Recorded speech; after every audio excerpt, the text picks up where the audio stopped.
public va en savoir probablement un petit peu plus sur le pouvoir du cheveu. Je me suis rendu compte auprès des femmes de ma famille que quand elles étaient ou rentraient de chez le coiffeur, quelque chose s'était passé. Et selon l'humeur dans laquelle elles étaient parties, en tout cas ce qui était certain, c'est qu'elles rentreraient dans une humeur positive, joyeuse, en bougeant. Et je me disais que cette personne qui avait fait les cheveux avait un peu comme l'idée de ce qu'un magicien pouvait faire sur l'âme.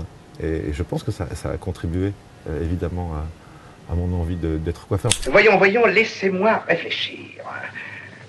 Je crois que ça y est. Mario, une cliente te demande... Ah non, je n'aime pas être dérangé quand je fais une recherche de personnalité. On ne se rend pas compte à quel point le cheveu peut avoir ce pouvoir, je crois.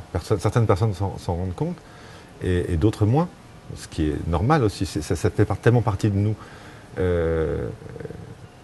Et en plus, c'est une matière qui, c'est une évidence absolue, ce que je vais vous dire là. Mais cependant, c'est vrai qu'on peut la transformer, la couper, la colorer. Elle repousse toujours à l'infini. C'est une texture, une matière à sculpter. Mon amour, je t'ai vu au beau milieu d'un rêve. Mon amour,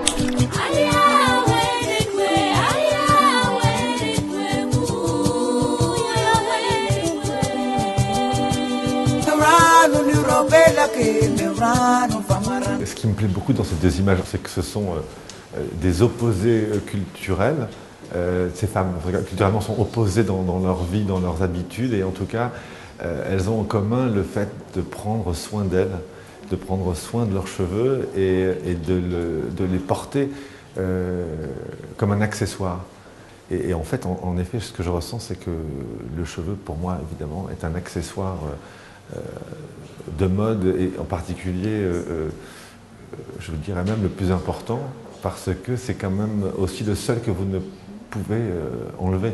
Évidemment, il y a des symboliques très stéréotypées. La couleur blonde est celle de l'enfance, et à la fois de la douceur, un côté angélique, et aussi c'est la couleur de la séduction. Pour parler de cette blondeur, c'est entre ange et démon. Enfin, la couleur brune est plus piquante, ce qui n'empêche pas qu'elle soit très séduisante aussi.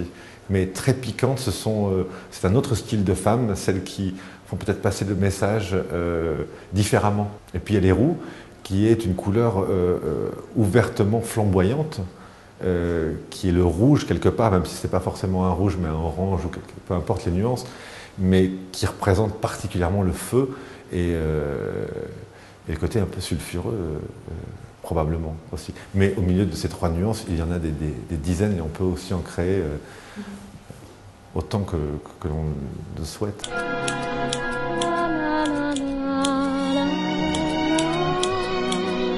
Vous savez à quel point, quand on tonce ses cheveux, quand on rase ses cheveux, on le voit dans l'expo d'ailleurs, à quel point c'est violent quand même.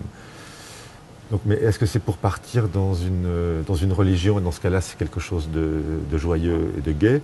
Est-ce que c'est à cause d'une maladie? À ce moment-là, ça ne l'est pas. Est-ce que c'est pour une étape de sa construction et ça redevient à nouveau quelque chose de positif? Il n'y a pas une réponse générale, en fait, je crois.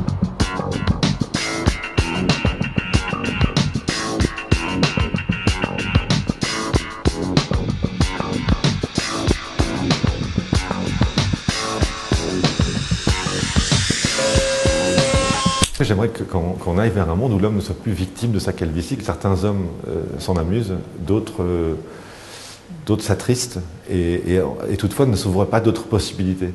Et je pense que ce serait très amusant de pouvoir faire un peu évoluer cela dans les années à venir, comme d'ailleurs on peut se rendre compte dans l'exposition à quel point les hommes se mettent des coiffes, des plumes dans d'autres civilisations, au XVIIIe des perruques, pour juste s'amuser, et c'est un jeu en fait.